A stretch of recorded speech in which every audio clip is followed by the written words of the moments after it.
पूजा पाठ में हमें कौन से नियमों का पालन करना चाहिए और पूजा करने की क्या है सही विधि। दोस्तों आज इस वीडियो में आपको यही जानकारी प्राप्त होगी। जय श्री राम, जय बाबा नीम करोड़ी, जय सनातन धर्म की। पूजा पाठ करना भगवान के प्रति विश्वास और आस्था को दोस्तों दर्शाता है, लेकिन लोग पूजा करते समय इस बात का ध्यान नहीं देते कि पूजा किस प्रकार करनी चाहिए और जानकारी के अभाव में कुछ लोग पूजा करते समय बिना आसन और बिना सिर ढके ही बैठ जाते हैं। इस कारण उन्हें पूजा का संपूर्ण फल प्राप्त नहीं होता है। तो दोस्तों पूजा में कौन कौन सी गलतियां हम करते हैं जो हमें बिल्कुल भी नहीं करनी चाहिए, वही इस वीडियो में बताऊंगी। तो ये वीडियो आपके लिए बहुत ही ज़्यादा खास होने वाली है, तो एंड तक देखिए, तभी आपको पूरी जानकारी प्राप्त होगी। दोस्तों पूजा पाठ में अक्सर हम गलतियां कर बैठते हैं, फिर हम सोचते हैं कि हम पूजा तो हमने बहुत की थी लेकिन हमें फल प्राप्त नहीं हुआ है, लेकिन हमें उन गलतियों की जानकारी नहीं होती है। हमारे सनातन हिंदू धर्म में पूजा पाठ का विशेष महत्व होता है, लेकिन पूजा पाठ करते समय इसके नियमों को ध्यान में अवश्य रखना चाहिए, तभी पूजा हमारी संपूर्ण मानी जाती है। जाने अनजाने में लोग पूजा के दौरान कई तरीके की गलतियां कर देते हैं, जिस कारण उन्हें पूजा का फल प्राप्त नहीं हो पाता है और उनकी पूजा अधूरी रह जाती है। यदि आप गलत विधि और नियमों के साथ पूजा करते हैं तो यह हमारे दुर्भाग्य का कारण भी बन सकता है।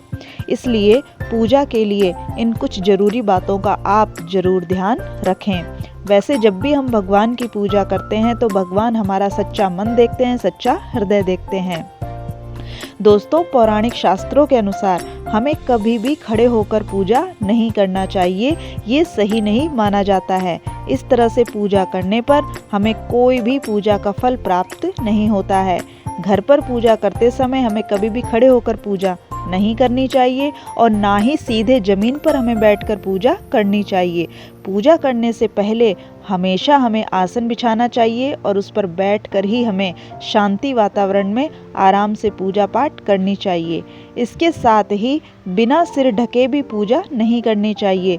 कुछ लड़कियां और स्त्रियां होती हैं जो बिना सिर ढके ही मंदिर चली जाती हैं, पूजा करती हैं, तो ऐसा कभी भी नहीं करना चाहिए। स्त्री हो या पुरुष हो, पूजा करते समय हमेशा सिर को दुपट्टे या फिर रुमाल से ढकना चाहिए। मान्यता है सिर को ढके बिना पूजा करने से सारा लाभ और पुण्य आकाश में चला जाता है। दोस्तों कुछ नियम है जो कि मैं आपको बताऊंगी कि पूजा में हमें कौन कौन से नियमों का ध्यान रखना चाहिए। दोस्तों पूजा करते समय जो सुहागिन महिलाएं होती हैं उनको कभी भी चंदन का तिलक अपने माथे पर नहीं लगाना चाहिए। शास्त्रों के अनुसार जब तक महिला का पति जीवित है या फिर वो सुहागिन है तब तक उसको लाल सिंदूर ही लगाना चाहिए। और दूसरा नियम है दोस्तों, यदि आपने बाल धोए हैं या गीले बाल हैं आपके और गीले बालों से पानी टपक रहा हो तो भूल कर भी कभी भी पूजा नहीं करनी चाहिए, वरना आपको पाप दोष लगता है। यदि आपने बाल धोए हैं, सिर धोया है तो पहले बालों को अच्छे से सुखा लीजिए, तभी आपको पूजा पाठ करनी चाहिए। गीले बालों में हमें कभी भी पूजा नहीं करनी चाहिए। पूजा करते समय अपनी कलाई, गला और मांग को कभी भी सूना नहीं रखना चाहिए। यदि आपने हाथों में कुछ नहीं पहना है तो भले ही आप मोली का धागा अपने हाथों में बांधिए, बहुत ही जरूरी माना गया है, या फिर चांदी की अंगूठी पहनिए। चांदी की अंगूठी पहनकर पूजा करना बहुत ही शुभ माना जाता है, तभी हमारी पूजा का फल हमें पूर्ण प्राप्त भी होता है। तो यदि आपने चांदी की अंगूठी नहीं पहनी है तो आप चांदी की अंगूठी पहनकर पूजा करिए। पूजा करते समय हमेशा पूर्व दिशा की ओर मुख रखें और अपने दाहिने ओर घंटी, धूप, दीप, अगरबत्ती आदि पूजा आदि का सामान रखना चाहिए दाहिनी ओर। दोस्तों पूजा में गुड़, बताशे, मिश्री जरूर रखें और पूजा के बाद यह प्रसाद घर में सभी को बांटें। जब भी हम नित्य प्रतिदिन की पूजा करते हैं दोस्तों, सुबह के समय जो हम भगवान को भोग लगाते हैं, जैसे कि गुड़, बतासे या मिश्री का भोग लगाते हैं, तो वह प्रसाद हमें घर के सदस्यों में बांटना चाहिए। ये बहुत ही अच्छा माना गया है, इससे भगवान का आशीर्वाद भी हमको प्राप्त होता है। दोस्तों जब हम पूजा करते हैं और घर में जो हमारी पूजा मंदिर होता है, पूजा की अलमारी होती है, उसमें कभी भी हमको माचिस नहीं रखनी चाहिए। माचिस का उपयोग तो हम करते हैं पूजा में। यदि हमने दीपक प्रज्वलित कर लिया है तो हमें वो माचिस पूजा की अलमारी में या पूजा मंदिर में नहीं रखनी चाहिए, उसको अलग रखना चाहिए। ऐसा माना जाता है कि माचिस यदि हम पूजा के मंदिर में या पूजा की अलमारी में रखते हैं तो उससे नकारात्मकता बढ़ती है और हमारे घर की सकारात्मकता ख़त्म हो जाती है। तो कभी भी माचिस को मंदिर में या पूजा घर में, जो हमारे घर में मंदिर होता है, पूजा की अलमारी होती है, उसमें कभी भी हमें माचिस नहीं रखनी चाहिए। दीपक प्रज्वलित करने के बाद माचिस को अलग रखना चाहिए।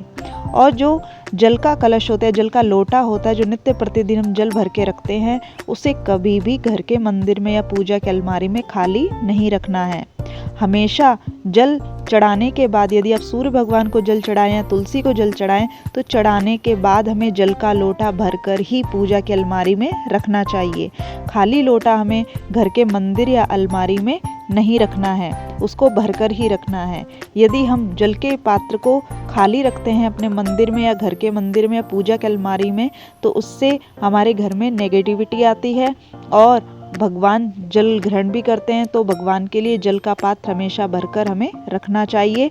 फिर दूसरे दिन उस जल को अपने पूरे घर में छिड़कें और नया जल भरकर उसमें रखें। तो कभी भी हमें जल का पात्र खाली नहीं रखना है। दोस्तों, मान्यता है कि जब हम पूजा कर रहे हैं और उस स्थान का फर्श मंदिर के फर्श से ऊपर नहीं होना चाहिए, यानी कि जहां हम बैठ रहे हैं वो स्थान और मंदिर वो हमारे स्थान से ऊंचा होना चाहिए और हमारा स्थान बैठने का नीचा होना चाहिए। पूजा एक ऐसी प्रणाली है दोस्तों, जो हमें कुछ समय के लिए इस सांसारिक मोह माया से हटाकर एक आध्यात्मिक संसार में पहुंचाती है, जहां हमें शांति, सद्भावना और पवित्रता का आभास होता है।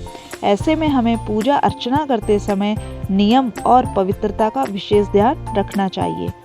दोस्तों, पूजा करते समय हमेशा पूर्व दिशा की ओर ही हमें मुख करके बैठना चाहिए और अपने दाहिनी ओर घंटी, धूप, दीप, अगरबत्ती आदि पूजा का सामान हमें रखना चाहिए। पूजा करते समय बाईं ओर पूजा सामग्री जैसे फल, फूल, जल का पात्र और शंख रखना चाहिए। इस तरह पूजा करने से शुभ फल की प्राप्ति होती है। साथ ही इस बात का विशेष रूप से ध्यान रखें कि पूजा में जो व्यक्ति बैठा है उसके माथे पर तिलक जरूर लगा हो। बिना तिलक लगाए हमें पूजा नहीं करनी चाहिए। यदि हम बिना तिलक लगाए, बिना बिंदी लगाए पूजा कर रहे हैं तो हमें पूजा का फल प्राप्त नहीं होता है।